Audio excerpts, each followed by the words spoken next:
Already, so all phones, cell phones, please turn it off, put it inside your bag.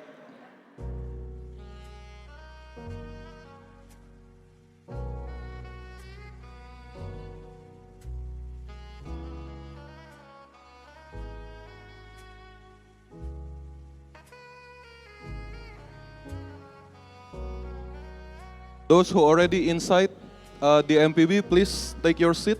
Ayo, we are going to start. Those who are still outside, please be quick.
Punya aku yang kuning, ada kuning hitam.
Okay, good morning everyone. Morning. Sudah makan? Belum ya? Okay, one more time. Good morning everyone. Okay, morning. Okay, so today I think this is the third time we have the on-site career day after the pandemic. And then for your information, do you know how many universities that we are going to have today? Around 60-ish, yeah. Okay, so welcome to the CBCS Career Day on site 2024. So today you are going to have an edu fair with the 66 institution coming from a lot of countries as well. And also you are going to join around 9 interactive workshops, but you only have 2 options to join the workshop. So before we go further, welcome to also parents who also already attend the Career Day. And welcome all students and also teachers and also the staff. We are going to start it with prayer, and Mr. Bram will open it with a prayer and also will give some announcement first for us. Okay. So before we open in prayer, I just want to clarify a couple of things so that our career day can run smoothly, yeah, from beginning until the end. Okay. Right. So first of all, this is the expectation, yeah, from the school especially for all of the students from grade 10 until grade 12. Okay, students must join all sessions in the designated places. Okay, so later you can see the rundown, yeah, for today. When you will gather here in MPB, when some of you will go to the SOL conference room for the SAT diagnostic explanation, when you need to gather back again in the MPB, yeah, also regarding the workshop later in the afternoon, okay, everyone has to join all of the session, yeah. No one going out from MPB except for emergency, okay? So before I already give you time to go to the restroom. So during the explanation from the speaker, okay, you are not allowed to go to the restroom. So the same rules as our chapel, yeah? Okay?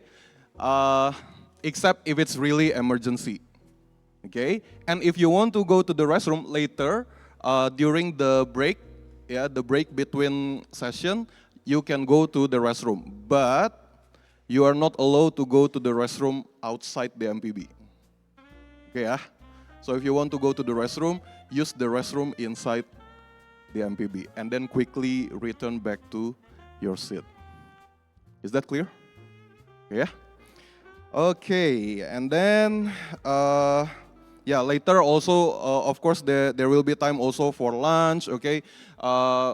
We'll be informed later, okay? And please be on each session on time, okay? Yeah, teachers, make sure that you still take the tardiness, okay? If the students do not appear in your class for workshop on time, okay, you can put them as tardy, okay? So all of the students, make sure that you come to each of the session on time, yeah? So all of the rules and tardy infraction, it still applied today, okay? So look at your friends, at your left, at your right. Tuck in the shirt or no, okay? Do they wear the ID or no?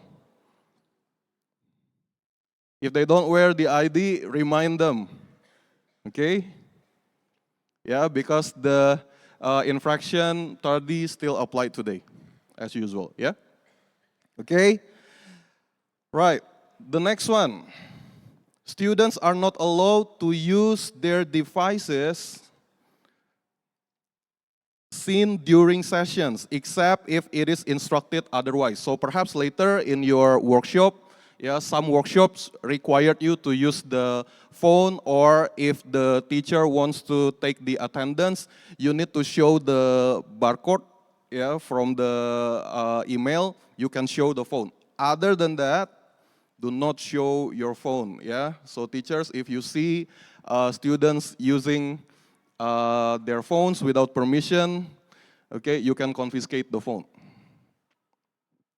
Is that clear? Okay, yeah. So there will be time later. Of course, we will let you know, yeah, whenever you are allowed to use the phone, yeah. Including also the tab, yeah, including also the tab from school. If we are not using the tab, please put it down, put it inside your bag, okay?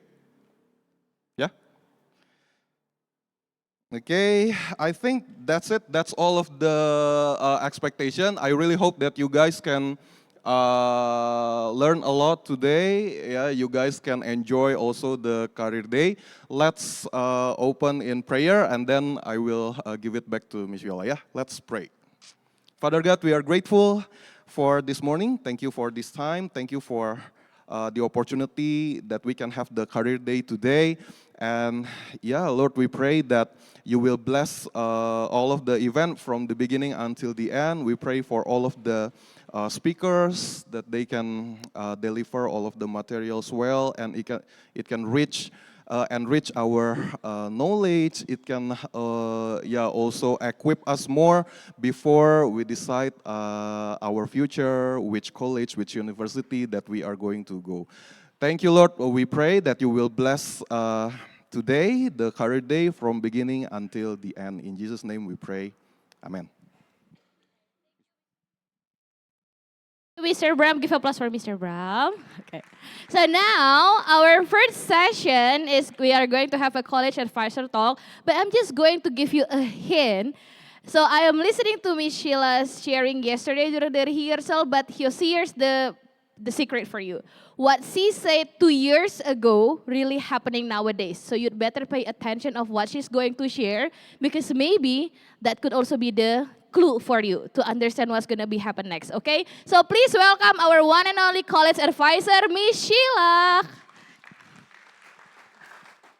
Yes. Okay, good morning students and parents. Welcome in Career Day 2024. Oke, sesi hari ini saya akan bawakan dalam bahasa Indonesia. Jadi student yang memerlukan translate ke dalam bahasa Inggris boleh angkat tangan. Supaya nanti ada Miss Ririn yang bisa bantu untuk translate, terutama untuk expat ya. Mungkin expat ada yang perlu? Oke, ada yang perlu? Nggak ada? Oke, oh udah. Oke, thank you ya Miss Ririn. Oke.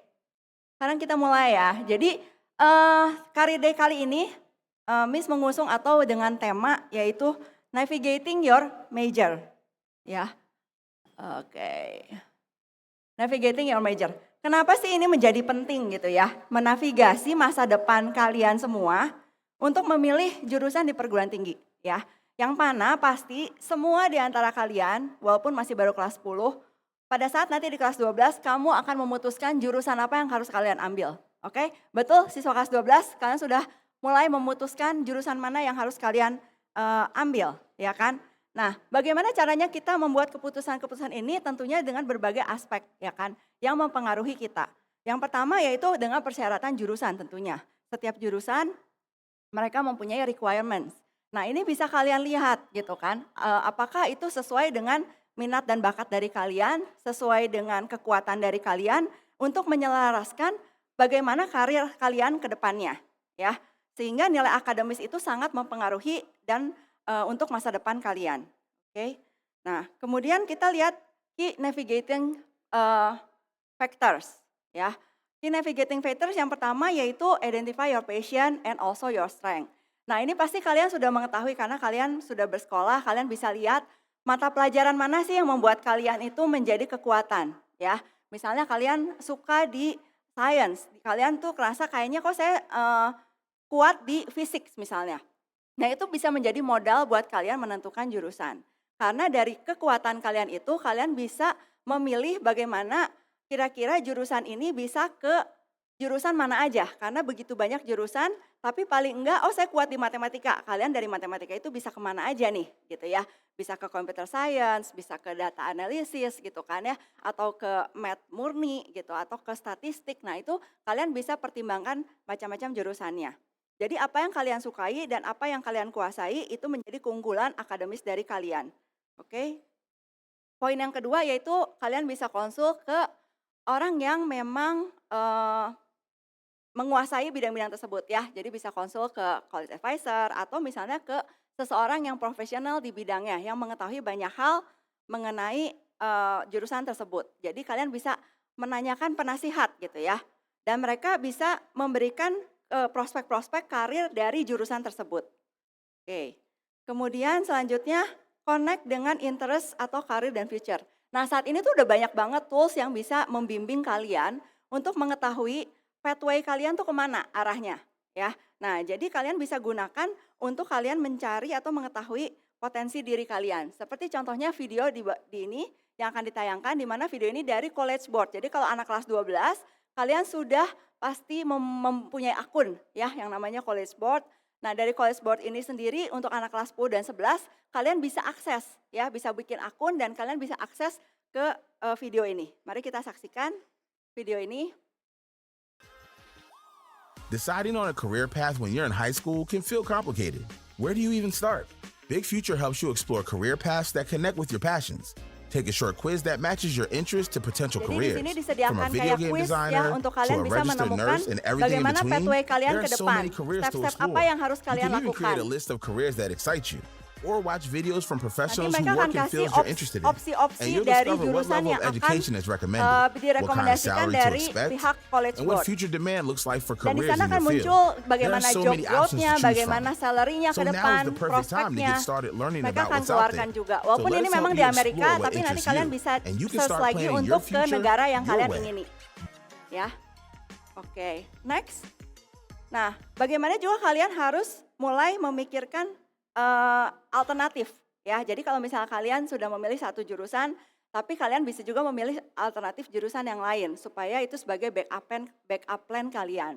Ya, nah pasti akan ada tantangan di mana kalau kalian merasa kok kayaknya saya kuat di semua bidang ya Miss misalnya. Ya, saya jago di matematika, saya juga suka di fisik gitu ya.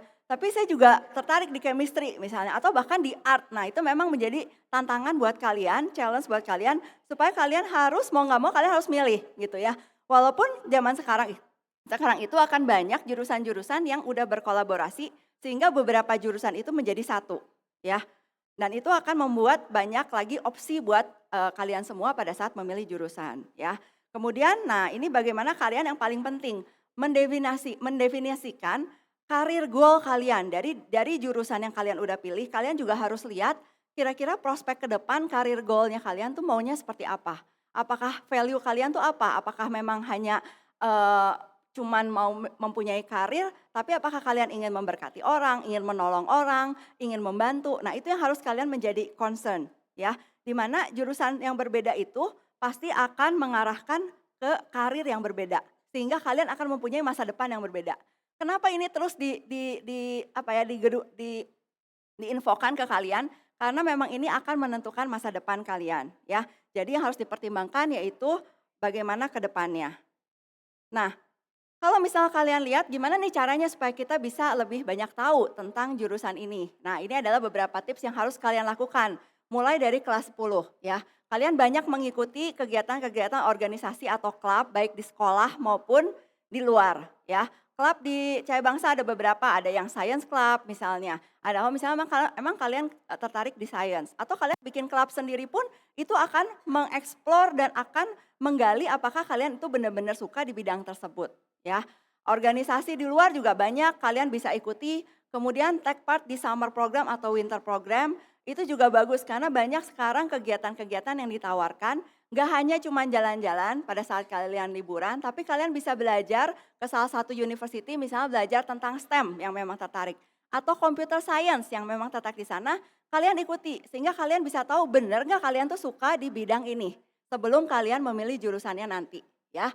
Kemudian career assessment ya, kalian udah ikuti yang dari tes bakat Indonesia, sedikit banyak itu bisa kasih gambaran walaupun tidak 100% ya. Kemudian shadowing at their job atau internship. Nah, tahun kemarin Cahaya Bangsa udah mulai kembali melakukan internship. Udah cukup banyak siswa yang mengikuti. Saya yakin anak-anak yang mengikuti belajar banyak dari kegiatan internship. Ya, ada orang tua yang testimoni ke saya awalnya anaknya nggak suka. Hari pertama, hari kedua tuh mengeluh, kayaknya udah mau berhenti, gitu ya. Dengan tuntutan, tapi dengan proses ternyata setelah at the end anak ini belajar sangat banyak ya. Tidak hanya di bidangnya, mungkin bidangnya nggak sesuai gitu ya. Tapi dia belajar banyak bagaimana dia bisa bersosialisasi, bagaimana dia bisa berinteraksi dengan atasan, dengan bawahan, dengan teman kolik. Nah itu yang kalian tidak pernah dapatkan di sekolah, di formal education ya. Melalui internship kalian juga bisa tahu, oh ternyata saya nggak suka. Let's say misalnya yang internship di bidang finance. Ternyata saya nggak suka di bidang finance misalnya, ya di bidang trading for example. Nah itu bisa menggali dan membuat confirm buat kalian. Kemudian sign up exploratory workshops. Ya seperti at the end hari ini kita adakan 2 workshop dari 9 universitas yang ternama di Indonesia dan juga ada Monash. Kalian sudah daftar, semoga dari workshop itu juga bisa menggali mendapatkan pengalaman dari kalian. Oke? Nah tadi kan dibahas bagaimana kita harus memprediksi melihat karir goal ke depan. Oke? Nah, kita tahu di mana tech news world pada saat ini itu sangat dipengaruhi oleh teknologi ya. Di mana teknologi itu merevolusi bagaimana cara kita berkomunikasi, bagaimana cara kita bekerja, bagaimana belajar dan memahami realita. Kita tidak bisa terlepas dari hal teknologi di mana percepatannya itu sangat cepat ya. Sekarang kita bisa lihat dari video berikut, ini adalah pembangunan hotel dengan menggunakan 3D printing yang ada di Texas.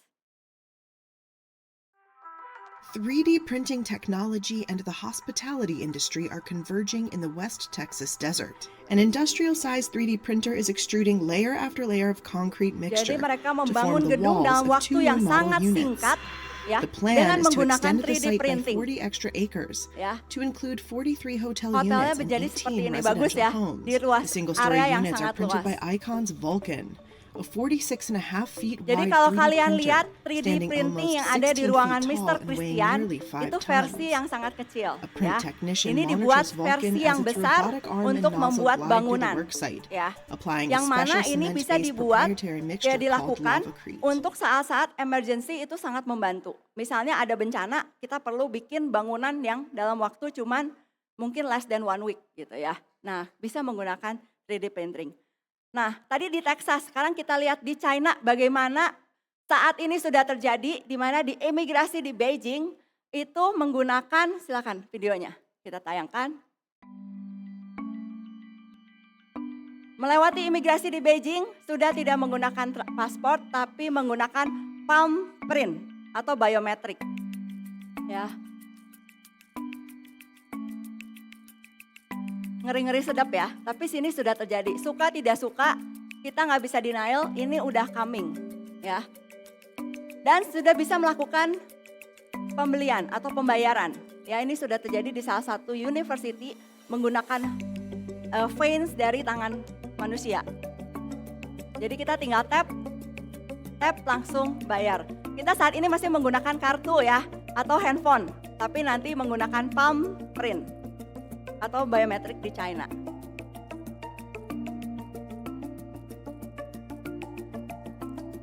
Berikutnya video di China juga yang mana ini menggambarkan tentang drone ya. Kalau kalian mungkin anak kelas 12 ingat waktu kalian di kelas 9 atau di kelas 10, Miss pernah infokan tentang drone ya. Silakan videonya. Jadi di China juga drone ini sudah digunakan untuk delivery ya.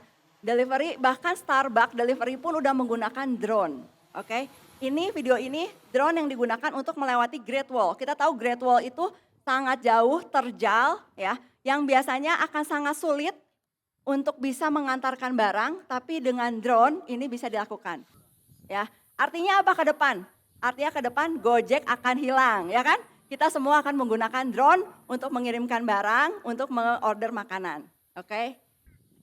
Ya. Oke, next. Nah, ini contohnya mereka kalau misalnya mau order sesuatu dari apps langsung connect ke drone, drone-nya akan datang dalam waktu hanya beberapa menit. Ya, karena sangat cepat daripada motor tentunya. Nah, sekarang kita datang ke Indonesia ya. Tadi masih di luar negeri ya. Sekarang kita lihat di Indonesia bagaimana nih. Oke, ini video di mana 2 tahun lalu atau 3 tahun lalu Miss pernah bilang 5G itu akan bergerak sangat cepat dan kita sudah merasakan 5G saat ini. Dimasuki dokter dan asistennya. Namun seiring berkembangnya teknologi, sekarang bukan cuma meeting aja yang bisa dilakukan jarak jauh loh. Ini Tapi, sudah terjadi dan dokter sudah juga operasi bisa melakukan kanker paru-paru operasi dilakukan terhadap pasien berhasil dengan sang menggunakan dokter 5G berada teknologi. di tempat Ya. berbeda dengan pasien. Operasi jarak jauh dengan menggunakan bantuan robot pertama kali sukses dilakukan di Indonesia. Jadi, Dr. Ponco mengendalikan konsol yang terhubung dengan lengan robot di Rumah Sakit Dr. Cipto Mangunkusumo atau RSCM Namanya dari Rumah telerobotik Sakit Ngurah Bali untuk dengan melakukan metode telerobotik. operasi. Ya, jadi dari Bali ke Jakarta. Oke. Jadi kita lihat ya di mana perkembangan teknologi itu sangat cepat ya. Yang mana pada saat kalian akan lulus ya berarti 5 atau 8 tahun ke depan ya, mungkin kisaran 2030 itu akan banyak akan banyak jurusan juga akan banyak karir ataupun pekerjaan yang saat ini belum ada ya, yang mungkin kita tidak pernah terpikirkan gitu. Jadi Future of Job Report pada tahun 2025 dibilang manusia dan mesin itu akan bekerja dalam jumlah yang sama ya. Jadi kita akan bekerja sama dengan mesin, dengan dibantu. Dan kita juga melihat saat ini sudah kita rasakan betul, kita sekarang yang bekerja sudah mulai menggunakan ChatGPT, misalnya menggunakan AI ya, atau menggunakan tools-tools atau software AI sangat banyak yang dalam art, dalam desain, mereka menggunakan itu semua ya. Ke depan akan lebih banyak lagi, mau suka atau tidak ya. Jadi otomatisasi ini akan menghilangkan sekitar 85 juta pekerjaan diperkirakannya. Ya, oke. Nah ini kita lihat video yang akan masa yang akan datang. Ya, silakan Mr. Andi. Future predictions in different areas of life. Due to AI in the year 2050, AI algorithms will analyze vast amounts of data from wearables, medical records, and genetic profiles to Ini predict illnesses perkirakan tahun with stunning 2050 accuracy. itu yang namanya ke Telemedicine will dokter be the norm, udah with menggunakan AI-powered virtual AI doctors providing sehingga instant personal. consultations, Ya, making jadi healthcare pengobatan accessible dan to everyone, obatnya itu personal. everywhere. AI-driven platforms will analyze students' learning styles, strengths, and weaknesses to create personalized curricula. Di dalam Imagine education studying juga akan ancient berubah history by lebih virtually personal. walking through Rome. Sekarang kalau kita lihat kurikulum dari pemerintah udah mulai ke arah sini. Personal. Self-driving cars will be a common sight, Kemudian, drastically reducing accidents caused ini ya, by human error. These otomatis, vehicles will communicate with each other vehicles. and with smart infrastructure to Jadi mereka optimize akan traffic flow, komunikasi cutting between down on commute times and emissions. kendaraan. Routine jobs in manufacturing, logistics, and customer service will be handled by AI-driven robots, allowing humans to focus on Ini sih more sudah creative terjadi and saat strategic ini, roles. sudah banyak AI will assist in manufacturer yang decision-making, menggunakan. providing data-driven insights that help businesses innovate and grow. The work-life balance will improve as AI takes over mundane tasks, Ya, kita giving harus us more membuat time for balance leisure ya and personal growth. antara Virtual AI, reality, kehidupan augmented kita, reality, dan and bagaimana AI kita will merge to mengendalikannya. create hyper-realistic interactive worlds. AI dan Concerts and VR events will akan be terus experienced berkembang. in VR, making it possible to attend live performances Nanti from kalau the yang comfort of your home. konser AI will nggak manage dapat power tiket grids, Coldplay bisa balancing pakai supply VR and ya. demand to ensure efficient use of renewable Dan energy ini juga sources. membantu Smart dalam buildings hal will adapt to our needs, sustainability adjusting lighting, dari heating, and cooling bumi for kita. comfort and efficiency. AI will revolutionize every aspect of our lives. Oke. Nah, sekarang kita lihat lagi nih top in demand jobs ya diperkirakan di tahun 2030 itu apa? Ya, yang pasti yang pertama machine learning yang tadi sudah kita bahas, AI spesialis ini akan sangat mendominasi ya. Karena AI itu sekarang sudah mulai masuk ke dalam kesehatan, education, transportation, logistik, bisnis, renewable energy, semua menggunakan ini. Skill apa yang diperlukan? Kalian tahu, pasti algoritma ya. Nah, jadi anak-anak yang tertarik boleh ambil ini ya. Yang kita bilang bahasa mesin. Oke. Nah, dari AI sendiri ini kita lihat video ya, manusia berbicara dengan AI. I'm Nova. What's Namanya top of your Nova. mind today? What kind of major for people who love drawing and medical? Have you considered studying medical illustration? It combines your love for drawing and medicine, and with the advancements in AI, it could open up new possibilities for creating visually stunning and informative medical illustrations. AI udah I lebih love hebat cooking, daripada but I konsultan want to seperti be Miss ya. entrepreneur. Data dia jauh lebih banyak. What university majors do I need to take? Have you considered studying culinary management or hospitality business? These majors could combine your love for cooking with the skills and knowledge needed to run a successful restaurant. And with AI technology, you could even incorporate virtual dining experiences into your business. So, dia bisa What mengasih do you think beberapa about opsi ya. Is there any university majors combining sports and education? Yes, there are several universities that offer majors in both sports and education. Some examples include physical education teaching, sports management, and athletic training. Oke, dari video ini kita lihat manusia berinteraksi dengan AI ya, dengan konsultasi. Video berikutnya bagaimana dua robotik mereka saling ngobrol. Video ini Miss baru dapat 24 jam yang lalu. Jadi ini baru di launch kemarin. Ya, silakan namanya Engineered Arts ya. Ini namanya robot Ameka dan Azi. Amika, wake up. What? Oh, it's you. Why are you waking me up? It better be important. It is. I have a surprise for you. A surprise? What is it? I can't wait. I got you a cookie. A cookie? But I can't eat cookies. I can't eat cookies. Amika, cheer up. It's an internet cookie. This is the Okay. worst joke I ever heard. I'm going back to sleep, and don't you dare wake me up again.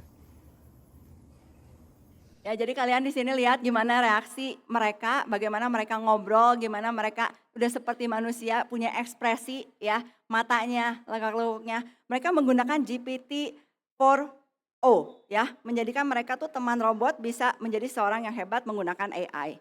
Oke?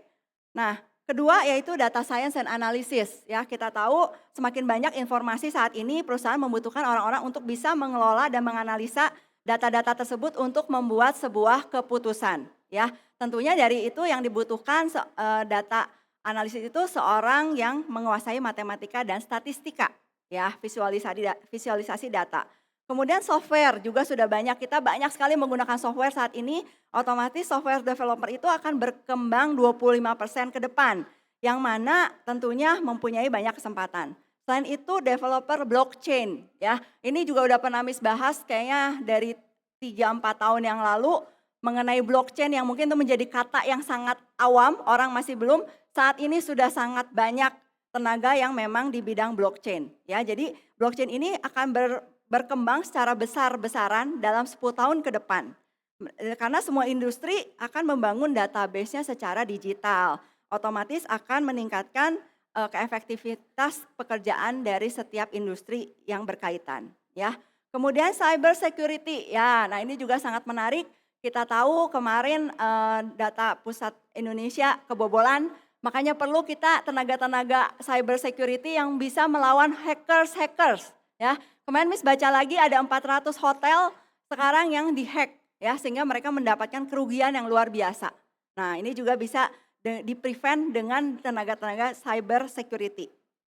Kemudian digital currency advisor. Nah, ini mungkin dulu nggak pernah ada ya, karena sekarang mulai ada yang namanya currency digital seperti Bitcoin ya, kemudian Litecoin, nah semua investasi ini perlu orang yang bisa mengasih analisa, merekomendasikan instrumen-instrumennya apa sehingga dibutuhkan digital currency advisor. Tentunya keterampilan akuntansi, manajemen keuangan, dan keamanan data dibutuhkan di skill tersebut. Nah ini yang menarik, yang nomor 4 yaitu organ kreator. Ya. Jadi Crimson Education itu berspekulasi bahwa ke depan itu akan kekurangan organ yang dapat ditransplantasi. Ya, kalian bisa lihat dari gambar tersebut, jadi ini kayaknya menggunakan 3D printing juga, tapi entah gimana sehingga itu bisa aman dipergunakan untuk ditransplantasi ke tubuh manusia. Karena tentunya sangat sulit untuk menemukan transplantasi dari betul-betul manusia, ya kan? Nah, jadi ilmuwan sedang bergerak ke arah sana untuk bisa membuat organ kreator.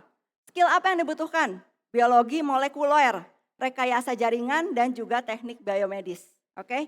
Kemudian structure engineering. Nah, ini pasti structure engineer itu menggunakan 3D printing. Nah, oke, sekarang kita lihat video berikut. Ini membutuhkan teknik structure dan desain industri. Dari 3D printing, ya, ini juga hal yang baru sudah terjadi. Kalian pasti suka yang namanya stick, ya kan? Kita lihat videonya. A juicy sizzling steak made by computer. Steak dibikin dari While komputer obtaining regular dengan meat is a 3D process printing. that's been taking place for millennia, cow, butcher, beef. Redefined Meat, a meat alternative startup out of Israel, makes their product using a highly technical process. The mix of soy and pea protein, chickpeas, beetroot, nutritional yeast, and Nah, coconut bahkan fat nutrisinya is aja bisa formed into diatur steak-like sesuai dengan shapes keinginan using dan a 3D kebutuhan dari printer. manusia. Ya, jadi kalau yang mau diet gitu bisa diatur ya, menggunakan 3D printing untuk steak, ya, steak. Nah, kemudian yang selanjutnya yaitu mengenai human machine timing manager. Ya, ini juga kan hal yang baru ya, di mana kita tahu semakin banyak mesin yang bekerja yang membantu manusia, sehingga membutuhkan manajer yang bisa mengkolaborasi, mengatur mereka bisa bekerja sama-sama berdampingan antara manusia dengan mesin. Ya, ternyata ini dibutuhkan pekerjaan seperti ini. Jadi skill apa yang dibutuhkan yaitu psikologi eksperimental, ilmu saraf dipadukan dengan ilmu komputer, teknik dan juga human resource management. Ya, jadi untuk satu bidang ini banyak hal yang harus dikuasai. Oke. Berikutnya e-commerce and digital marketing specialist, ya ini udah pasti karena sekarang udah terus online, semua online ya, kita bergerak, otomatis dibutuhkan spesialis e-commerce dan marketing. Kemudian sustainability specialist ya, dan juga renewable energy engineering. Kita tahu bumi ini semakin hari akan semakin global warming, energi yang digunakan akan semakin habis ya. Nah, bagaimana kita bisa menyelamatkan bumi ini? Kita dibutuhkan orang-orang yang ahli untuk menjaga kelangsungan bumi ini dari kepunahan. Oke, itu tugas manusia. Jadi sustainability membantu perusahaan menjadi ramah lingkungan ya. Kemudian climate change ini akan menjadi sumber energi baru. Jadi kita harus mencari banyak alternatif energi dari yang bisa kita manfaatkan. Nah, logistic and agile supply chains worker. Nah, ini kita lihat ini sangat dibutuhkan karena kita tahu perekonomian udah online, otomatis untuk merespon fluktuasi yang sangat cepat, kita membutuhkan orang-orang yang bisa mengatur segala sesuatunya secara real time. Oke? Jadi dibutuhkan orang-orang yang mengerti hal ini supaya bisa bekerja secara efektif dan efisien. Mental health ternyata ini juga menjadi satu yang penting ya, well-being coaches, bahwa kedepannya itu bukan banyak orang akan gila, bukan ya. Tapi dengan dukungan stres dan keadaan saat ini, itu mental health itu menjadi suatu hal yang penting ya, menjadi suatu hal yang memang dibutuhkan. Karena sebenarnya mental health dengan dokter itu sama, tidak ada perbedaan. Setiap kita manusia itu terdiri dari dua, yang fisik kita harus ke dokter, tapi di dalam kita ada penyakit pun atau ada suatu masalah, kita harus ke dokter juga. Nah, dokternya itu ditemukan dengan mental health. Tentunya ini psikologi dan terapis ya yang dibutuhkan. Kemudian AR dan VR itu akan terus berkembang dengan kita membuat banyak hal sehingga untuk entertainment dan lain-lainnya, membuat model 3D, video game, dan kita harus memperhatikan juga dari sisi UI dan UX. Video berikut ini terjadi di Depok ya, mungkin kita bisa saksikan video berikut. Jadi dia menggunakan Apple Vision Pro untuk merecord atau taking order.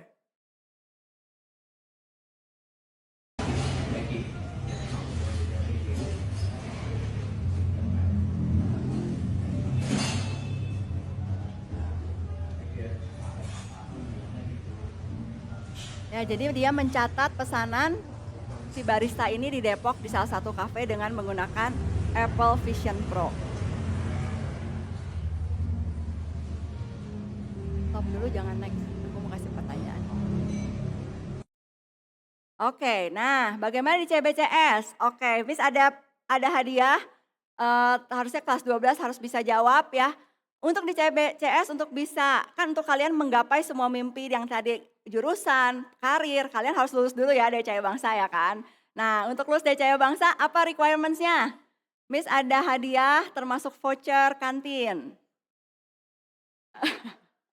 Harus mensupport dong, harus mendukung. Tadinya udah kepikir mau GoPay tapi pikir-pikir kita harus mendukung bisnis yang ada di kita sendiri ya.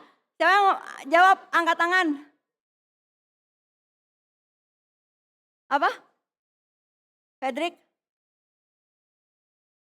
Apa requirements untuk lulus dari Cahaya Bangsa? Minimum 2.0 GPA, ya betul. Oke, satu lagi Cili. 12 service hours. 12 hours service hour every year. Ya, jadi total 36 years. That's good. 36 years. 36 hours. Ya, itu satu lagi. sorry, itu yang jadi dapat voucher sama dapat hadiah ya. Apa? Nggak kedengeran? No, not that one. Tesis, ya, that's great. Tesis defense-nya harus pass ya. Tesis defense harus pass, kelas 12. Tadi siapa duluannya, Eben apa yang di belakang? Ya, sok kamu Eben. Nanti bagi 2 lah ya hadiahnya ya. sama Ebi. Apa yang terakhir? Udah. Nggak nyimak kamu. Ebi berarti Ebi apa? Bukan? Ada yang tahu? Terakhir? Gerald?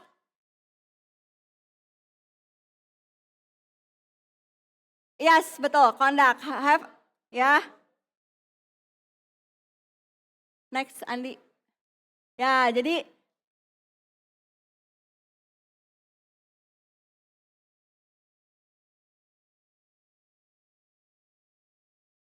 terus 2.0 GPA, tesis harus pass, tesis defense ya, service hour betul, dan behavior conduct. Ya, ini standar untuk kalian lulus ya, harus diperhatikan. Lalu next mengenai qualification ya. Ini diingatkan kembali bahwa Cahaya Bangsa pada saat kalian lulus, Bapak Ibu Cahaya Bangsa itu akan mempunyai 2 qualification atau 2 gelar. Yang mana yang pertama US Curriculum and National Curriculum ya. Artinya apa?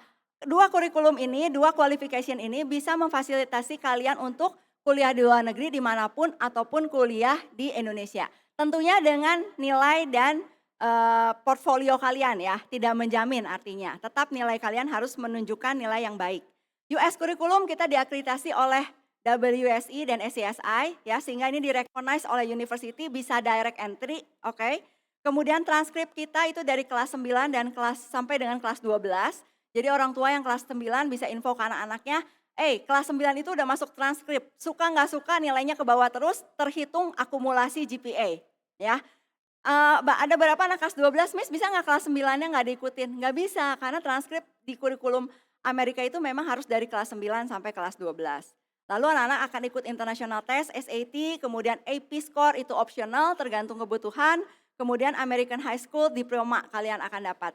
Sementara yang nasional kurikulum seperti apa? Akreditasi oleh BANSM, kemudian dapat Diknas Report Card. Nah kalau Diknas Report Card dari kelas 10 sampai dengan kelas 12 saja, tanpa kelas 9. Kalian akan ada ujian sekolah, kemudian ada SKL, surat keterangan lulus ya. Jadi kelas 12 kalau nanti nilai akhir belum keluar bisa gunakan SKL. Ini biasanya keluar di sekitar bulan April ya. Kemudian Indonesian Ijazah.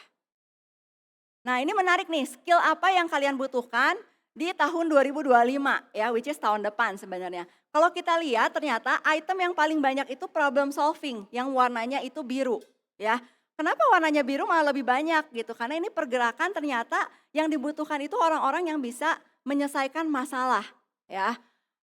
Tidak lagi self management hanya ada 2. Dulu teknologi tuh kayak dibutuhkan banget, ternyata teknologi juga skillsnya hanya 2. Dan kemudian yang terakhir mengenai working with people ya. Nah dengan kita belajar seperti ini ternyata problem solving itu menjadi urutan nomor 1, makanya kita harus melatih bagaimana kita bisa menjadi kompeten ya dalam hal critical thinking, creativity, analytical dan juga complex problem solving. Jadi kalau lihat dari sini ya, reasoning dan segala macam, ini ternyata menyatakan bahwa walaupun ada AI, tapi kita tetap butuh ini semua, skill ini. Untuk kita tidak terkalahkan dengan AI. Karena kita tahu AI itu tidak bisa menyentuh orang. Tidak bisa melihat menganalisa. Ya, dia datang tanya, dia jawab gitu. Tapi tidak, pendekatannya itu tidak bisa seperti human. Oke? Jadi human itu tetap ada sisi-sisi yang memang harus dibutuhkan. Terutama dalam hal yang berkenaan dengan psikologi perasaan. Oke? Next. Nah ini pasti kalian udah tahu, sebenarnya Timis bahas sedikit aja. Jadi kalau requirement terutama kelas 12 ya, kalian pasti udah siapkan ini. Akademik tentu, sertifikat. Kalau kalian ikut kompetisi, levelnya harus nasional atau internasional. Ya, jujur ini yang baru bisa dipakai. Level di bawah, sorry itu sangat sulit untuk digunakan. Oke? Tapi untuk bisa ke level nasional pasti kalian harus level bawah dulu sampai naik nasional. Oke? Kemudian leadership training, seminar, workshop kalian ikuti, kumpulkan sertifikat, internship tadi udah dibahas. Ekstrakurikuler, SOR, sebisa mungkin kalian tuh ikut. Ini Miss lihat setiap tahun sangat dikit banget yang ikut ekstrakurikuler. Padahal untuk university tertentu seperti University of Toronto, itu dia melihat eskul apa yang kalian ikut gitu ya. Atau clubs apa yang kalian ikut. Kalau kalian nggak ada yang ikut ya akan sulit bersaing dengan anak-anak dari luar negeri, dari manapun yang lebih aktif dari kalian. Portfolio harus kalian siapkan, letter of recommendation. Buat kemarin yang datang ke MOI ya, Ministry of Education dan SMU, dia mention bahwa recommendation letter itu sangat penting. Ternyata sekarang poin yang berikutnya mengenai personal statement dan essay di Singapura tuh udah mulai di-erase. Why? Karena essay itu sekarang sudah banyak anak yang bikin pakai ChatGPT. Ya, jadi mereka masukin ChatGPT, masukin, lah ini bukan hasil karya anaknya. University tidak bisa menilai, makanya mereka sekarang arahkan pindah ke interview. Dan letter of recommendation ini karena dari guru yang menilai kalian. Jadi baik-baiklah sama guru kalian ya. Atau sama Miss. Oke. Nah personal statement sendiri ada beberapa yang masih dibutuhkan. Tapi ya itu ya. Sebagaimana mungkin jangan menggunakan ChatGPT karena dosennya akan tahu. Interview juga jangan kalian tanya ChatGPT kemudian kalian jawabnya berdasarkan itu. Oke. Karena mereka banyak banget, mereka akan interview sehingga mereka udah bisa baca. Kemudian language proficiency international test. Ya, next. Ini kelas 9, tadi udah saya info ya Bu, untuk kelas 9 GPA. Kelas 10 ya, tolong perhatikan anak-anak kelas 10. Kalian harus sudah mulai ikut language course kalau memang kalian mau ke negara ataupun university yang tidak menggunakan bahasa Inggris dan bahasa Indonesia. This is the right timing for 10 graders ya. Kemudian kalian juga akan memilih natural science atau social science. Hari ini akan dikirimkan formnya untuk kalian sudah bisa memilih. Grade 11 ya. Kalian sudah mulai lebih banyak explore, cari 5 universities yang kira-kira kalian mau daftar. Kalau bisa visit kampus, is it the right time also, jangan nunggu kelas 12. Kemudian udah siapin portfolio, perhatikan requirements, dan juga kalau dibutuhkan ekstra tutor kalau kalian mau mengejar sesuatu nilai. Misalnya SAT saya harus 1400, ya ikutlah tutor kalau memang kalian kurang. Kan kalian udah ngelakuin simulasinya juga gitu ya. Oke, kelas 12 ini mah udah at the end. Saya rasa harusnya kalian sudah melakukan ini semua, udah mengkerucut ke 2 atau 3 university yang kalian mau apply.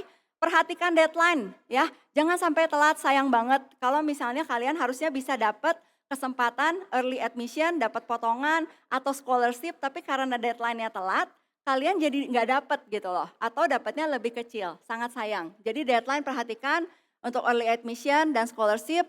Kemudian recommendation tadi udah dibahas, personal statement dan essay kalian juga bisa persiapkan. Nah, berikut kompetisi ya yang ke depan yang bisa kalian ikuti. Miss sudah pernah share kompetisi ini dari Mones, ini jarang-jarang dia bikin. Kompetisi ini bikin 3 minutes climate change, oke. Hadiahnya sangat menarik, dapat return tiket, akomodasi, food, travel selama 1 minggu di Melbourne. Ya, jadi di cover semuanya. Ada deadline-nya, kalian bisa ikut. Ya, walaupun awal kalian nggak langsung ada step-stepnya. Oke. Kemudian yang suka art, nah ini juga ada The One Academy, ini bisa kalian ikuti yang suka art, ada hadiahnya juga. Kemudian ini juga baru dari Unpar ya, CHIPS 2004 dari Informatika Unpar. Mereka mengadakan kompetisi ini full online, ternyata apa?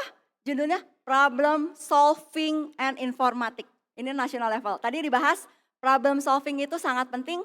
Ternyata untuk kompetisinya pun mereka mengarahkan ke problem solving yang mereka ingin gali. Ya, ini Kiwi, Miss juga udah share ke kalian by email. Miss harap moga-moga ada yang ikut. Ini mengenai entrepreneurship pitch competition ya dari New Zealand. Dia kerjasama sama embassy-nya New Zealand. Oke, international test ya, ini pasti kalian udah tahu karena kalian juga udah melakukan IELTS ya, kemudian atau TOEFL, SAT, ini semua kalian udah lakukan. Kemudian, jadi kalau IELTS atau TOEFL itu salah satu ya, nggak harus dua-duanya. Kalau dari sekolah yang diberikan hanya SAT, IELTS dan TOEFL itu optional. Berikutnya AP, nah ini juga AP optional ya. Untuk anak kelas 11 yang tertarik ikut AP, tolong sudah daftar karena deadline-nya itu tanggal 11 November. Jangan sampai telat. Kalau telat kalian kena, bukan denda ya, kena fee tambahan. Ya. Kemudian kalau PSAT itu untuk anak kelas 10 tapi lebih kelatihan, tidak bisa digunakan. Kemudian yang terakhir ACT kalau memang ada university yang butuh. Oke, next university application date terutama kelas 12 ini tolong perhatikan. Kita tahu di Indonesia itu bukanya makin cepat, bahkan anak kelas 11 at the end bulan Mei udah bisa daftar ke perguruan di Indonesia tapi bukan yang publik ya, yang swasta. Oke, sampai nanti bulan Juli masih tetap dibuka tapi biasanya karena gelombang akhir kesempatan lebih kecil, harga lebih mahal. Overseas ya, untuk overseas sendiri itu untuk US ada Common App, jadi satu aplikasi kamu bisa daftar ke 10 universitas, daftar application formnya hanya 1 kali. Sama dengan UCAS itu untuk UK dan untuk Kanada itu namanya OUAC ya. Untuk publik, publik itu tetap SNBP dan SNBT ya atau tesnya UTBK itu di bulan Februari sampai dengan bulan Juni. Sementara Indonesian Public University itu akan buka jalur mandiri biasanya mereka at the end setelah UTBK karena nilai UTBK-nya sendiri akan dipakai untuk jalur mandiri. Oke. Nah berikut ada alumni sharing ya dari salah satu siswa alumni kita yang diterima di ITB. Halo semuanya, Nama aku Aaron, Your brother, aku ya? angkatan 2022 yang lulus dari CBCS. Aku sekarang berkuliah di ITB, Fakultas SITHR atau Sekolah Ilmu Teknologi Hayati, jurusan Rekayasa. Besok kita akan Ambil visit ke SITH Agricultural ya. Engineering. Kebersamaan kekeluargaan yang ada di CBCS, yang setelah aku keluar dari CBCS itu yang cukup aku rindukan. Menurut aku core value yang ditanemin sangat berguna banget buat kita, especially kita keluar sana dengan various backgrounds, dengan mungkin teman-teman yang berbeda dengan lingkungan kita di CBCS, kita bisa stick with the value gitu. Ya CBCS sudah kayak rumah sih, another home for me. Masih tetap kontakan sama teman-teman seangkatan dan sering main bareng, dan itu seru banget sih. Tips paling pertama adalah ya belajar pastinya. Sebisa mungkin jangan malu-malu lah, berani nanya di sana, berani kenalan sama orang baru supaya bisa dapat teman-teman dan bisa collab sama dosen-dosen di sana. Chemistry sama biologinya yang diajarin di sini, sama physics, tapi aku sendiri nggak ngambil physics dulu dan sebenarnya sedikit menyesal. Aku merasa apa yang diajarin di sini tuh cukup relevan dengan apa yang diajarin dan juga di tes di sana, karena itu soal-soalnya cukup mirip dengan apa yang diuji di sana gitu. Di sini students di challenge buat selevel ITB, hampirlah setidaknya, dan itu menurut aku sangat berguna. And Bible juga ya, I think the Bible study here juga sangat berguna karena value kita ditanam dari sana. Jadi kalau masuk ke ITB itu kan memang mungkin sangat berbeda lingkungannya dengan kita di CBCS. Networking, berani untuk bertanya, dan selalu berhati-hati juga sih, jangan sampai menyinggung orang lain gitu. Dan saling menghormati lah. Jangan lupa untuk semangat belajarnya, semangat tes IELTS, semangat apapun itu yang diperlukan sama university kalian yang mau kalian tempuh. Selalu berdoa, ya ngelakuin yang terbaik juga di uni, lanjutin karya kalian di sana. That's all. Oke, ya jadi bermanfaat ya kalian, sehingga dengan lihat alumni ini yang telah sukses di ITB, nggak menutup kemungkinan kalian juga bisa masuk ke ITB ya.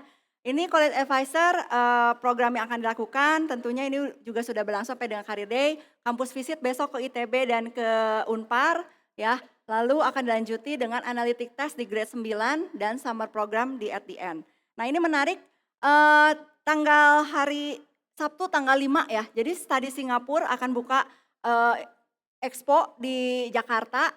Jadi universitinya semua Singapura. Nah dia tuh sangat eksklusif biasanya kalau uni-uni Singapura nggak pernah gabung dengan uni-uni yang lain. Karena ini uni-uninya yang publik ya, bukan yang swasta. Oke, tanggal 5 ini. Kemudian yang tadi misalnya info tentang winter program ya. Kita lihat di sini ada yang ke Jepang, dia akan belajar tentang STEM. Yang ke Chinese belajar ke ECNU University mengenai tentang bahasa ya. Kalian bisa ikuti. Nah ini yang mengenai tentang scholarship opportunity. Jadi Miss bisa bilang sebenarnya scholarship opportunity itu sangat luas. Kalian bisa apply kemanapun, kemana university ada, asal nilai kalian bagus, kalian punya outstanding, bisa mempunyai kesempatan untuk dapetin scholarship. Ya, termasuk di Indonesia maupun seperti di luar negeri, kayak di Australia berikut ini di UWA ataupun di CTU Hong Kong. Ya, CTU Hong Kong atau UWA mereka juga membuka scholarship. Kemudian Pearson, Miss tahu ada beberapa anak kelas 12 yang udah mengajukan, nanti akan dari kandidat itu dinominate. Pearson itu mendapatkan 100% untuk di University of Toronto, nanti diaduin lagi dengan seluruh sekolah dan dunia. Ya, Asian Scholarship kemarin kita udah dengarkan informasinya dari MOI-nya langsung, Max buat Jakarta, Belanda, dan masih banyak lagi. Nah ini sebenarnya ada video juga satu dari Nicholas Cedric, tapi kayaknya nggak keburu, jadi dia itu di Taiwan. Awalnya dia hanya dapat potongan, tapi di tahun kedua dia mendapatkan beasiswa 100%. Bahkan dia saat ini bekerja bisa menjadi asisten dosen di Taiwan. Ya, asisten dosen itu padahal dia baru tahun kedua. Oke, jadi dia juga sangat luar biasa. Nanti Miss putar di YouTube ya, kalian bisa putar di YouTube channelnya CBCS. Oke, yang ini berikut adalah lulusan Cahaya Bangsa. Ini pasti kalian udah tahu juga. Nah, untuk penutup ya mengenai AI sendiri kita tahu itu menggunakan bahasa komputer ya. Tapi saat ini ternyata evaluator otodidak Meta telah hadir yang namanya Meta Self-Taught ya. Can AI really write its own code? Ya, wah ini sangat challenging, terutama yang memang tertarik di AI, di ilmu-ilmu komputer, computer science. Ternyata AI sudah bisa menuliskan code-nya sendiri ya. Sehingga bagaimana dampaknya untuk masa depan kita sebagai manusia dalam hal coding ya. Bagaimana, apakah kita ketinggalan zaman? Kita lihat videonya.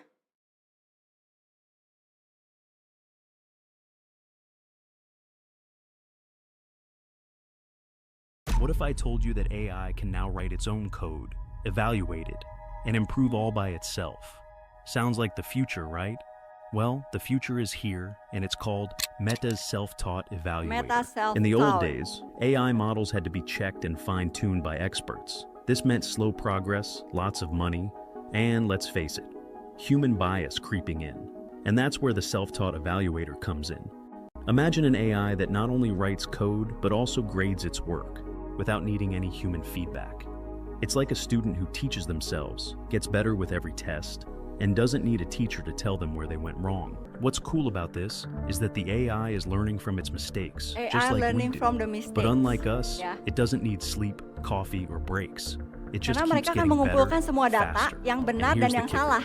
This Jadi was mereka all bisa done bikin without any alat human namanya input. evaluator. No annotations, Jadi mereka bisa no nulis tweaking sendiri. by experts, Ya. just the AI doing its thing.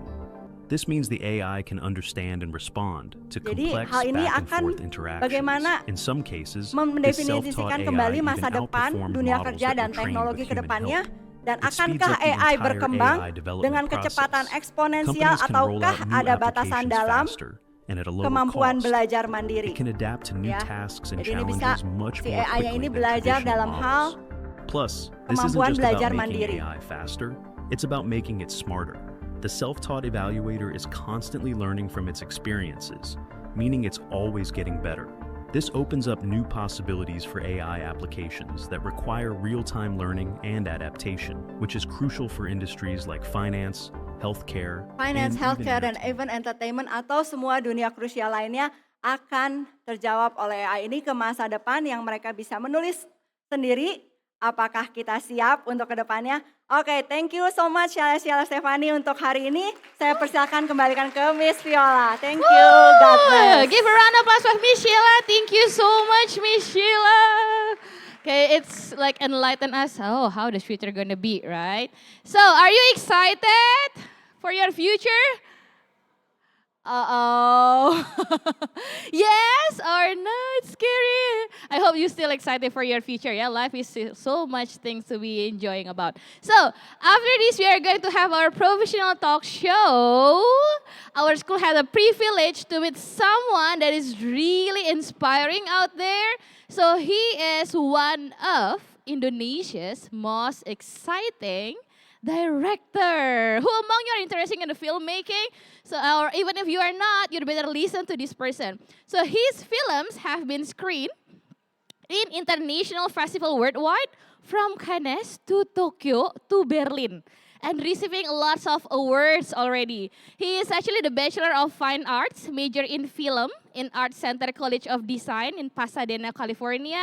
And then he's the director of a movie that is actually has 16 nominations in Festival Film Indonesia tahun 2020, named Ali and Ratu Queens, original movie by Netflix. Have you ever heard this one? I bet you have. And then a film which explores the various paths to discovery, the meaning of family, and also pursuing a dream in Queens, New York. So we're gonna see a little bit of who is he actually.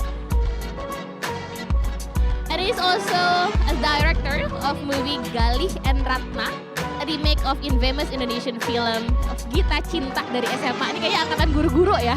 Guru-guru pada tahu nih Gita Cinta SMA dan Galih dan Ratna.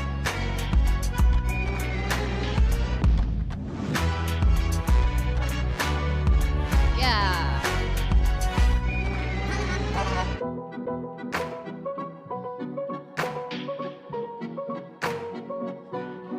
There you go, so much fun, right? If you Google his name, you're gonna find out in the Wikipedia, if you count, maybe it's around I'm sorry if I counted wrongly, but it's around 21 films already and 3 web series. He's not only a director, but also a producer, script writer, editor, cinematographer, and even actor in other films. He's also a lecturer in one of the university in Tangerang and teaching film directing. Ooh, and he's still young, you know what?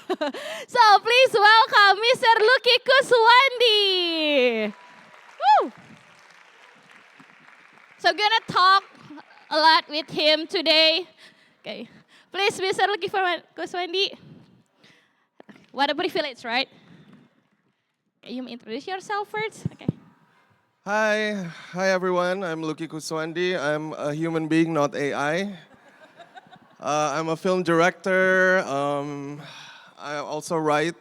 I'm a screenwriter. I also teach film in Jakarta in Universitas Multimedia Nusantara, and I own my own production company now.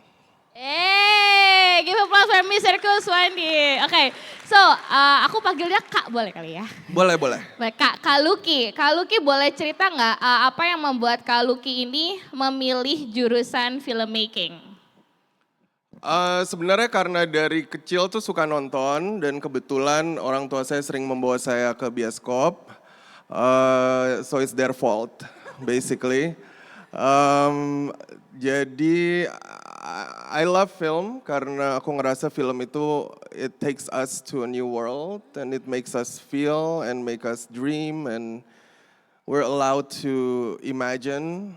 So ketika abis mau lulus SMA, I told my parents I want to study film. Dan itu udah lama banget ya, it was a long time ago. Jadi waktu itu kan industri film masih belum berkembang di Indonesia. Nggak kayak sekarang. Sekarang kita industri film udah besar banget gitu. Dan maksudnya it's quite tanda kutip normal for people to go and work in the industry. Tapi back then it wasn't that popular. So that also make me curious. How's your parents' reaction? Film, dunia seni, Indonesia, dan tahun itu kan gak familiar ya. Ini gimana nih reaksi orang tua tuh? Mami, papi, aku mau sekolah film. Kebetulan orang tua saya cukup forward thinking ya, dan maksudnya mereka cukup supportive. In a sense, I think mereka juga realize kalau sukses itu it doesn't need to be defined by others, gitu. Jadi I think ketika mereka melihat there's the courage to dream and to have passion, mereka mensupport itu, gitu. Jadi kalau dari my immediate family, I think nggak ada drama. Ada drama convincing ya. Tapi ya biasalah, maksudnya dari in a bigger circle gitu kan, mereka juga banyak tekanan dari teman-temannya gitu, apalagi kan ayah saya kan di bisnis ya gitu, jadi kayak kenapa anak lo gitu sekolah sesuatu yang tanda kutip aneh gitu, nanti nggak cuan gitu. ini siapa dia secara kata-kata mendengar kata ini ya? Mau jurusan ini, cuannya nanti di mana? Jadi ternyata nggak terlalu ada drama-drama yang convincing ya Kak. Tapi berarti orang tuanya Kak Lucky menangkap kata kunci, oh karena anak saya punya passion dan ini dreamsnya dia yang mau di-pursue, maka disupport lah di bagian itu. Nice. Kak boleh ceritain nggak pengalamannya waktu kuliah ya? Apakah memang pertama kali waktu Kak Lucky pilih kuliah film director memang udah mau jadi director dari awal atau gimana nih? Apa yang inspire Kak Lucky untuk jadi sutradara? Sebenarnya mungkin karena dulu waktu SMA kan aku ngambil kelas bahasa Inggris dan suka ada school play. I don't know kalau di sini gimana. Drama, drama teater. Dan ketika kita bikin school play kan aku biasanya automatically yang ngatur gitu. Jadi aku nggak tahu kalau itu tuh directing in a way gitu. Jadi ketika aku kuliah film, terus kan ya kita belajar semua lah ya gitu, writing, directing, cinematography, editing, sound gitu. Di situ baru mulai menjurus lah. Oh ternyata aku suka directing. Jadi sempat mengalami dulu explore dulu ya kayak sebenarnya semua dirasain dulu, terus kok kayaknya ada satu yang lebih menonjol, mencolok yaitu directing, kemampuan director. Tapi ada hal-hal khusus nggak dari kuliahan yang memang somehow Kak Lucky juga merasakan, oh ini juga prepare saya loh untuk menjadi director. Ada practical aspect yang prepare you for that? Yeah, I After think all that other just exploration. apa ya, karena kalau kuliah film kan sebenarnya it's not a necessity in a way gitu, karena maksudnya film itu kan craft gitu. Jadi sebenarnya kalau kamu nge-YouTube sendiri gitu untuk cari how to direct gitu, pasti ada gitu all the material gitu. Tapi in a school yang lo nggak bisa dapetin kan the amazing teachers itu yang pertama, dan juga apa ya, the ability untuk collaborate gitu. Karena filmmaking is a collaboration. Itu ketika kita bikin film tuh ada 300 orang yang bersama-sama membuat sesuatu yang ada di kepalaku. Itu kan konsepnya aneh ya gitu. Kayak it starts from the head and then you cannot do it alone gitu. You need 200-300 people to deliver it gitu. Jadi the ability to be a leader gitu, the ability to collaborate, itu semua sesuatu yang kita bisa dapetin in school yang nggak bisa kita dapetin cuman dari nonton video YouTube misalnya. Jadi itu yang khas ya ketika kita explore itu dalam dunia perkuliahan, when we are exploring the college life, there is a lot of thing beyond than just you self-taught, self-learn. Of course, dan juga kayak the people that you meet, itu kan juga penting kalau di college. Karena you're gonna go a long way gitu dengan mereka. Talking about the people that you met, were there any certain professor that inspire you the most somehow? Ada beberapa sih gitu. Maksudnya kan I really like all the like modern art classes gitu, karena maksudnya kita jadi melihat oh ternyata di luar sana tuh orang ngapain gitu. They do what kind of stuff yang thought provoking. Dan maksudnya ya my directing teacher is really good gitu, very tough. Dan PR-nya banyak banget. Tapi yeah, I learned a lot from her. Yeah. Is there any like special, let's say, motivation given by her, or what is it like from her that really stick to your memory even until now? I think resilience, menurutku itu sesuatu yang diajarin banget. Karena kan maksudnya apa ya, ketika kita bikin film kan akan selalu ada problem gitu yang muncul gitu. Jadi gimana kita solve the problem and still get what you want, not offend people, dan apa namanya, nggak menyerah gitu in a way ya gitu. Jadi itu sih yang paling berguna. And then like to get a win-win when you are delivering to 300 team members that you need to collaborate ya. Oh, so Kak Lucky, you said previously like there are stuff that we need it in the college, that we need to experience it, not just enough by watching YouTube or just self-taught. So, do you think that the aspiring filmmakers really need to attend film school, or can actually they succeed through alternative paths? I think depends on the school. Jadi menurut aku sih research is very important gitu ketika kita mau masuk ke sekolah manapun gitu, karena ya nggak semua sekolah bagus juga gitu kan gitu. Jadi knowing ini kira-kira who's the instructor gitu yang akan mengajar kita, dan maksudnya what's their experience. Karena kalau film itu kan ada, maksudnya ada dosen yang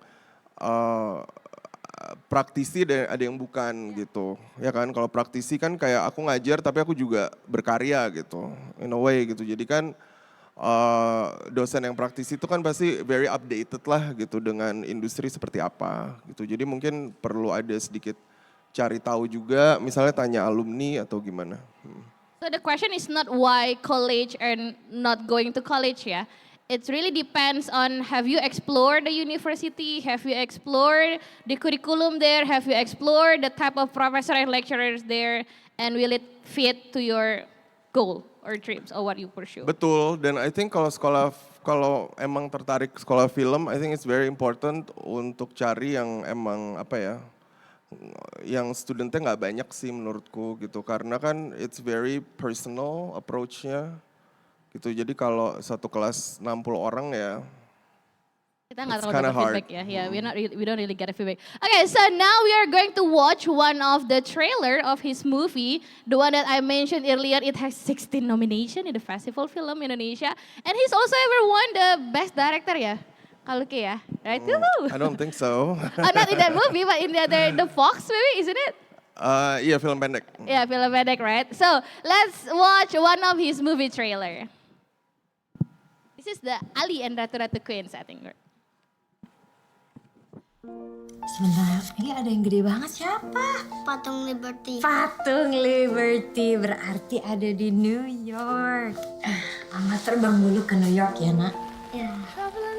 Nanti kalau mama sukses, kamu tinggal sama mama di New York. Ya.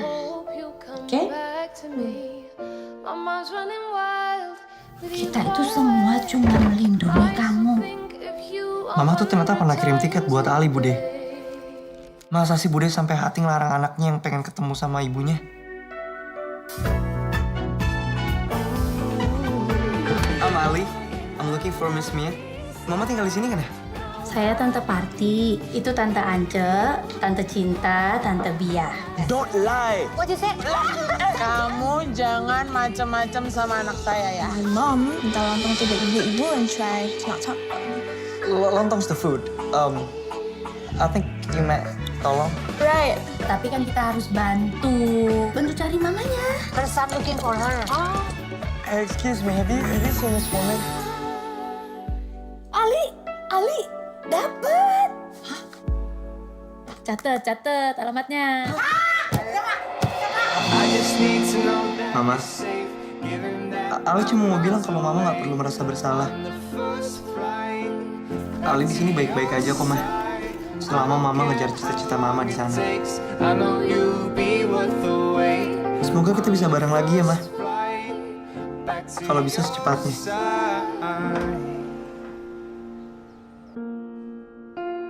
Mama. Okay, give applause for Kaluki and Ali and Ratu Ratu Queens. So now we are going to talk further about the filmmaking process. So maybe you even if you are not really in the filmmaking, but I think at least you gain a picture what it takes to make a karya, to make a product, to make an artwork. Okay. So Kaluki, can you please tell us about the creative process when developing a film, like from the idea to the finished product of it? Jadi kalau kita bikin film tuh bisa ada 4 tahap. Tahap pertama tuh namanya development. Di development itu tuh kita mendevelop cerita. Intinya begitu. Jadi kalau kamu suka ngarang, suka nulis, suka punya banyak ide, itu tahap pertamanya di situ gitu. Jadi cerita tuh nanti ditulis oleh screenwriter, penulis naskah gitu. Nah itu biasanya dari screenwriter, sutradara dan produser itu bertiga tuh udah berkolaborasi lah gitu untuk menentukan kita mau jalan cerita seperti apa gitu. Nah setelah itu selesai, baru kita masuk ke pre-production. Pre-production itu persiapan, gimana kita mentranslate apa yang ada di tulisan itu menjadi ini gitu. Nah itu tuh mulai masuk kru, kayak misalnya sinematografer itu orang yang bekerja dengan kamera, kemudian kostum designer, make up, rambut, casting itu yang mencari pemain, dan production design itu yang membangun set gitu, yang mendesain ruang, apa itu semua kerjaannya dia. Jadi seperti kita bisa lihat film itu tuh bukan cuman satu seni, tapi banyak gitu, dan semuanya bekerja bareng. Kemudian kita masuk ke tahap produksi atau yang dikenal dengan shooting gitu. Setelah produksi terakhir baru di post production, di mana itu semua diedit. Kemudian ada color grading, visual effect, sound design, musik, itu semua masuknya di post, dijahit semua jadi satu film, kemudian ditayangkan. Wow, dijahit semua ya, give applause, wow. So do you hear it? It's not only about the majoring of filmmaking ya Kak, berarti yang involved in this kind of production.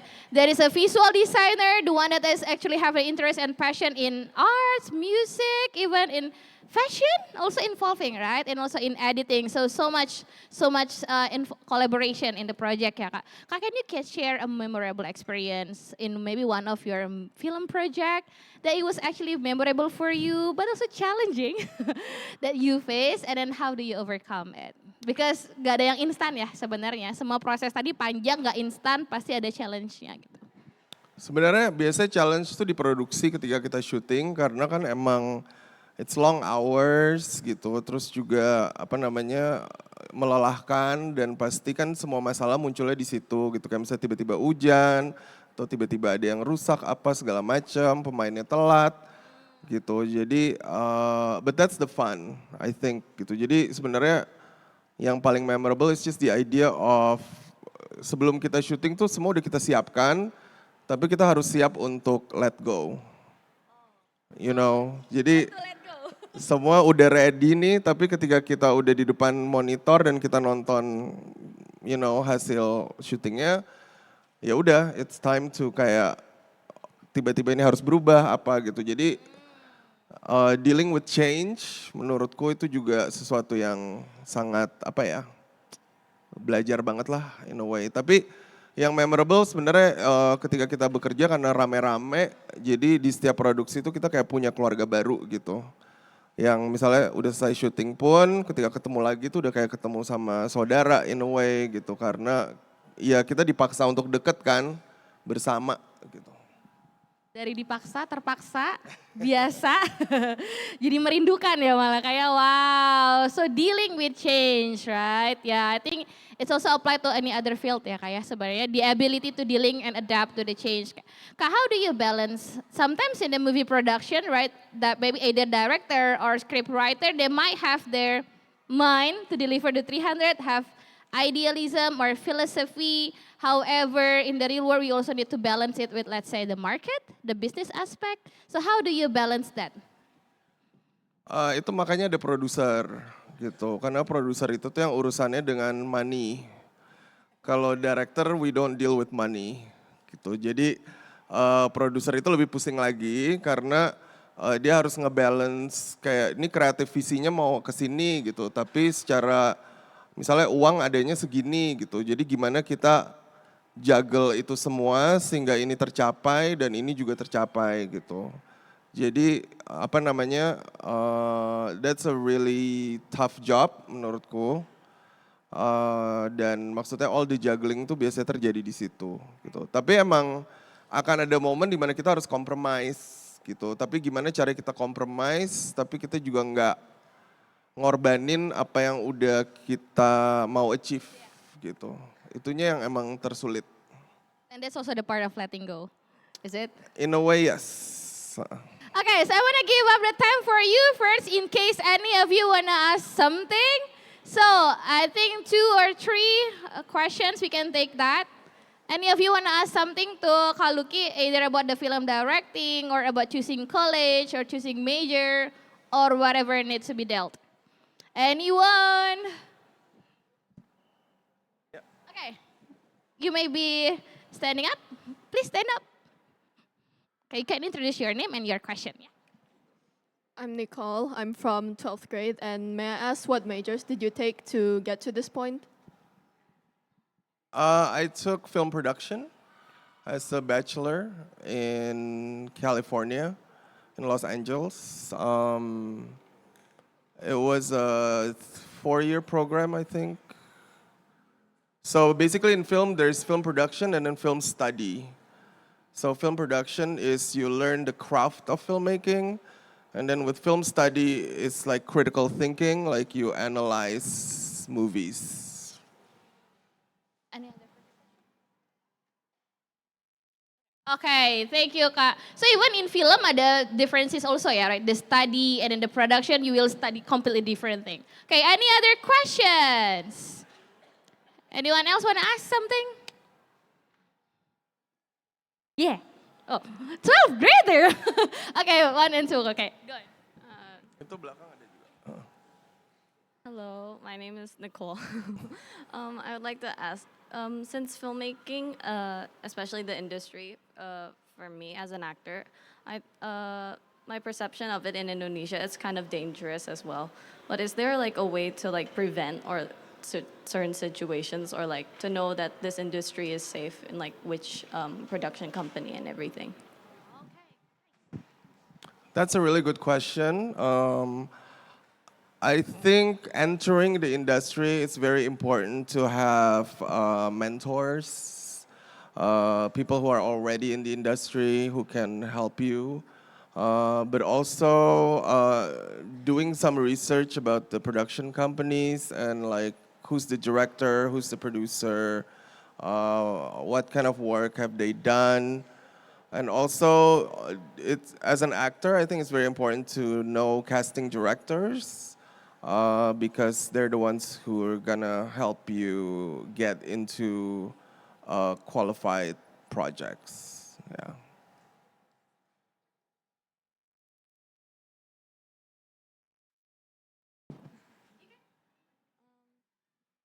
Do you know like where to find like audition openings and stuff, like especially in Indonesia because it's really hard? It is really hard because people don't really do like open calls. So I think it's good to get into acting communities first. There are several of them, I believe. You know, there's like Bengkel Kuma is one of them. That's a pretty big community. And there's also another one which I forgot the name right now. But when you're in the community, like you build connections, you know, and also it's important to go to film festivals here, like the one in Jogja and also Jakarta, to kind of like build your network. Thank you, Kak. So networking is the key, yeah? To start with the community and make a connection and work. Okay, another questions? Hello, I'm Lino from 11th grade, and you said that you studied film in California, right? Yeah. I was wondering, what are like the struggles that you faced during like making connections and networking there in like a country that you're unfamiliar with? Because like me as a voice actor, I find it really hard to like, because my job is mostly from outside the country, right? But I find it hard to find like jobs there and also finding people to work with. So like, what are the struggles and like challenges that I need to overcome to be able to network outside of the country? I think, well, I think voice acting is something unique. So I'm sure there's not that many voice actors out there. So in Indonesia, so that's already a good start. I mean, I don't know. I think the key to networking is just be yourself. You know, like be the authentic you and not trying to kind of like impress other people. You know, and as long as, maksud aku networking tuh penting tapi bukan segalanya gitu. Kayak we don't usually get jobs just because of networking. At the end, it's the work gitu. Yang paling penting adalah karya kita sendiri, itu yang akan berbicara dengan sendirinya. Bukan siapa yang kita kenal. Thank you, guys. So I still have another questioner from this side. That side? Anyone? Okay, go on. I was wondering how much you, I'm Brian from 12th grade. I was wondering how much you make per film.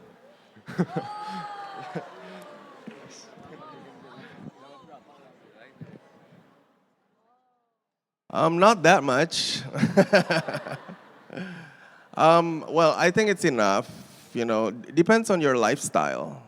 So I think at the end of the day, it's not about how much you gain, but it's about how you manage it, you know? So I can't tell you how much, but it's okay. I can live pretty comfortably. But I mean, I don't own tambang, so. Oh, okay, from this side, anyone else want to ask questions maybe? Oh, masih that side, okay. Ini belum ya, belum kebayang. Okay, one last question ya, I think ya. This is the last question. Okay, go on. Jangan nanya cuan lagi ya. Okay, my name is Enrico. Did you actually do 13 years of college? Kenapa? Did you actually do 13 years of college? No. Oh. No, I think that was a mistake. What is that? No one wants to be in college for 13 years. Oh yeah, that's true. Ya, we just realized 2003, that. 2003 ya saudara-saudara ya, 13 years. Ini kita harus pembersihan nama baik ya ini berarti. 3 years ya. Okay, this side no more question. Okay, Kak, I think final grade. So, Kak, what is your final advice that would you give to these youngsters? Because we also know that you are the lecturer, right? So what kind of advice are you going to give to these young people here? Either they are the one who's pursuing the filmmaking or film production field, or maybe in another field. What is it? As they're here, they are today galau, maybe exploring about their college and stuff. Well, I think now we live in an era in which like all of you are forced to be excellent, right?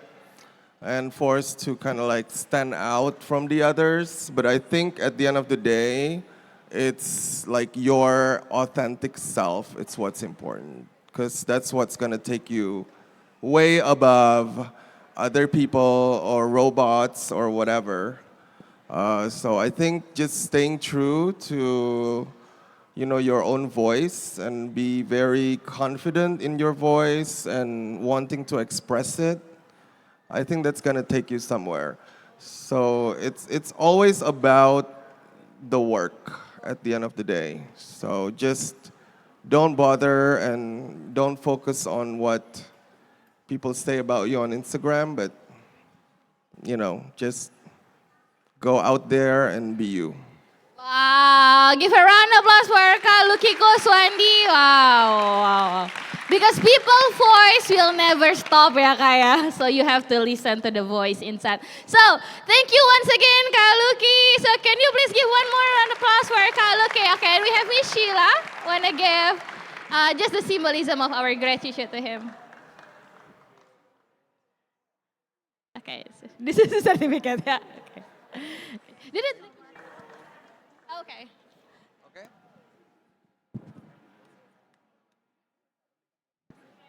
Thank you so much Kak Lucky. Okay. Oh yeah. So if you still want, that was just the trailer, right? So if you want to watch the full movie, Ali Ali and Ratu Queens is still available on Netflix. Still streaming on Netflix, yeah? Okay, so next, now we are having another session. And I'm gonna give you some announcement first. After this, you are going to be split, having a breakout. Grade 10 and grade 12 will remain here at MPB because you are going to listen to, what's that the name? Aptitude. The aptitude result explanation that you already done it on last August. So, Mr. Abed sent you email yesterday, right? So I hope that you already get the access of your result from your parents' Alma. So for grade 10 and grade 12, and also the parents, you're gonna still stay at MPB because you are going to have the aptitude test explanation from TBI. However, for grade 11, you are going to move to SOL conference for having the SAT result explanation by Elite in SOL conference. For grade 9 parents particularly, you can choose. Jadi buat orang tua kelas 9 boleh pilih mau dengar yang penjelasan kelas 10 atau mau dengar penjelasan tentang SAT. Ya, jangan lupa you have to go back to MPB by 10 for the Edu Fair because we are going to have 66 institution here. The Edu Fair will be running from 10 to 12. After that, lunch 12 from 12:30. And then after that, you are going to go to the directed location of your workshop. If you forget where am I and where I need to head to, so you can check on the board right there. It has your name and the location of the workshop. Is that clear? Got it? Okay. Yeah. Oke, so for the snack jangan diambil sekarang ya. Yang tadi bilang lapar miss nanti. Snacknya boleh diambil nanti jam 10, oke? So you are dismissed. Don't forget to go back to the MPB. The grade 11 I mean. Grade 11 you are dismissed. And then grade 10 and 12, maybe if you want to stretch a little bit. I think we are going to have 5-minute break for grade 10 and 12 if you want to have a restroom for a while, but just the MPB restroom ya. Just use the MPB restroom while the TBIP is preparing. Grade 10 and 12, if you want to go to MPB, just use this MPB restroom, not going outside. Only 11 grader who will go outside.